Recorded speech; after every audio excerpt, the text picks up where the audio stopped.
嗰陣時我係啱啱加入保險行業啦，咁啱我身邊有個 friend 咧喺綠色公司嗰度做，咁我又咁啱又有綠色公司嗰個醫療保險喎，同埋 MPF 都喺嗰度，咁我覺得我對綠色嗰間公司咧就會多啲嘅歸屬感，係啊，熟悉感都會多啲，咁啊信任多啲。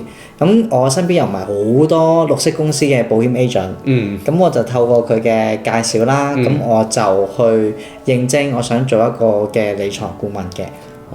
咁於是乎就加入咗綠色公司先啦。係啦，冇錯啦。咁我開頭咧，我淨係想做 MPF 強積金嘅業務嘅啫，純粹係多一個額外嘅收入來源，去增加自己嘅收入嘅。但係我係冇諗過去賣保險嘅。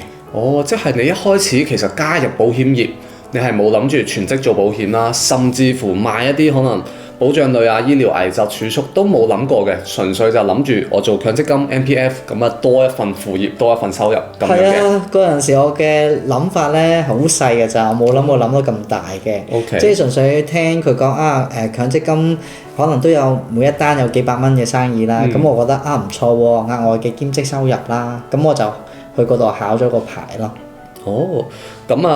問下啦，咁其實開始喺嗰度掛咗牌之後，你覺得生意如何啊？好唔好啊？做成點啊？生意梗係唔好啊！我以為好多人咧都好似我咁樣咧，好重視強積金嘅。但係後尾我發現咧，我身邊啲朋友啊、同事啊，或者係我試過企過街站咧，大家對強積金嗰個反應咧都係麻麻地，或多數咧係唔睬佢，或者係唔佛係懶理嗰種嘅態度嘅。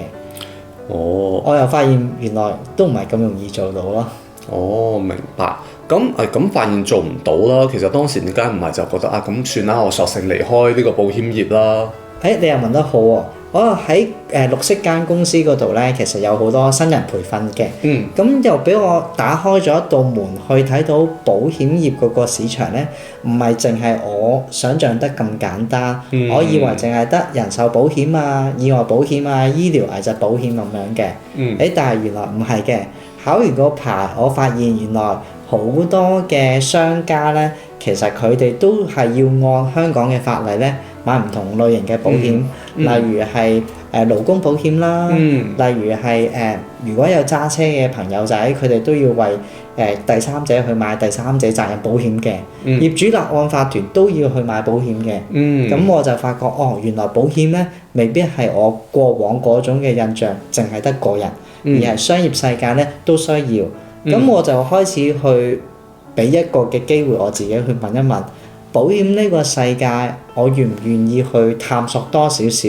有冇另一個嘅可能性？我喺呢一度去掘到金呢？咁所以我就開始認認真真去諗一諗，保險呢個係咪我作為另一個事業嘅選擇啦？明白。咁所以當時就開始由強積金入行，跟住就上咗啲培訓之後，就慢慢開始了解，原來保險嘅世界咁多嘢可以做嘅。係啊，好多姿多彩啊！其實係，我都冇諗過咧，原來一個嘅藝術館入邊啲嘅藝術品啦，都可以有保險去承擔咯。又或者係一啲嘅太空科技。將一啲嘅火箭升空嗰啲都有保險公司會承擔嘅。明白。咁你打開咗呢度新嘅大門之後啦，咁之後你喺綠色公司嘅發展有冇就好咗呢？冇嘅，其實係但係我好記得咧，有一個咧紅色嘅公司嘅經理，佢喺我考保險牌嘅時候，考完佢截住我。就同我講過一句好重要嘅説話，佢就話：Dominic 啊，你喺保險業發展咧，有一個好關鍵嘅因素，就係你個團隊，同你以前打工嗰啲好唔同嘅。個團隊咧就係你嘅前途同埋錢途嚟嘅。一個好嘅團隊咧係好關鍵，影響到你將來嘅發揮係點樣咯。明白。係咯，因為我知道綠色公司嘅產品都唔差，都全部嘢都有啊，所以反而嗰個團隊可能影響最大，係咪啊？係啊，冇錯啊。咁所以我諗一諗，究竟我喺綠色公司嗰度，我有一個嘅業績係去到呢個地步，係我自己嘅問題啊，定係團隊嘅問題呢？我就冇諗過公司問題嘅，係啦。咁所以我就問我自己，會唔會俾多一次機會，我可以係嘗試揀啱一個好嘅團隊，可以俾我發揮到我過往嘅才華嘅。嗱，咁但係我相信啦，你當時加入綠色公司透過你朋友噶嘛，咁你都信任佢噶嘛。其實嗰即係你綠色公司嘅團隊，我相信都唔會太差，都唔會係啲好差嘅團隊啦。如果係喺嗰個公司嚟講咧，佢哋有個家族㗎，個家族咧都佔住全香港1/3嘅保險業嘅。但係我個團隊咧係個家族入邊咧嘅好細嘅團隊，得4個人嘅啫。OK。係啦，但係咧我就發現，咦點解我介紹我入行嗰一個冇返工差唔多成個月嘅咧，甚至學一個新人喺條 team 入邊個成績咧，仲比其他3位嘅成員會係比較好啲啲。我已經係喺底㗎啦，我都仲要好啲啲，咁我就諗緊，唉死啦！咁我如果真係要長期喺度發展嘅話，我係咪真係喺呢一度生存得到咧？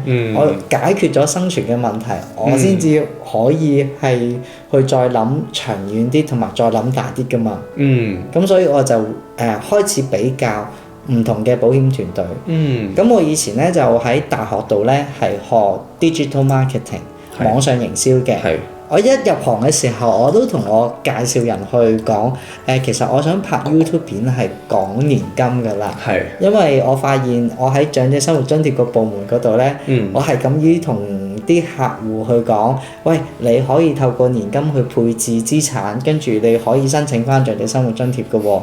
喺10個入邊都有5個，即係老友記聽咗我嘅建議，都會咁樣去做。咁我覺得係一件好簡單嘅事情啦，係咪先？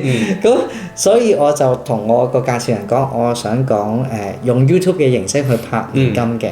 但係去到我入職大概3個月左右啦，我都仍然見唔到公司有呢一種嘅資源可以俾到我，甚至到我離職都係冇俾到我，冇兌現到佢喺我入行嘅時候嘅承諾咯。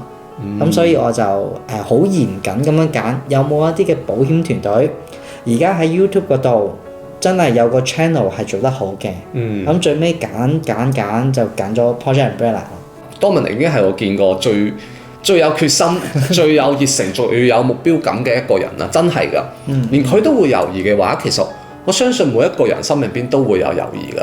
即係係啊，同你講一定得，無論點樣都做到，唔使驚嗰個。即係呃緊你嘅啫，好老實講，我係真係想嘗試保險業，但係的而且確保險業係咪我哋好誠實㗎？係咪個個都會成功？真係唔係㗎，即係連 Dominic 中途都會喺度懷疑係咪做錯咗決定咧，都會後悔。我唔會話你嚟到你就做到，因為冇可能㗎嘛，唔係你一加入就做到。但係我哋會知道，我哋會教到你點樣去做。咁如果大家咧其實都想了解一下究竟我哋所屬嘅公司係邊一間公司咧，我哋都誠邀請大家可以同我哋去預約1個鐘頭嘅時間嚟到觀塘，我就會帶你去參觀。參觀之後，我哋大家可以坐埋傾一傾，俾你去了解究竟保險行業入邊嘅機遇係啲乜嘢，發展嘅前景同埋你會有乜嘢嘅回報薪酬，一一同你講清講楚。係啦，1個鐘頭可以嚟了解咗先。我哋從來都中意將個事實講出嚟，咁係咪事實？齋講都冇用嘅，你嚟體驗先係最實際嘅。大家真係有興趣嘅 ，WhatsApp 93283367 93283367，同呢榮預約一個時間喺觀塘度見面。拜拜。拜拜。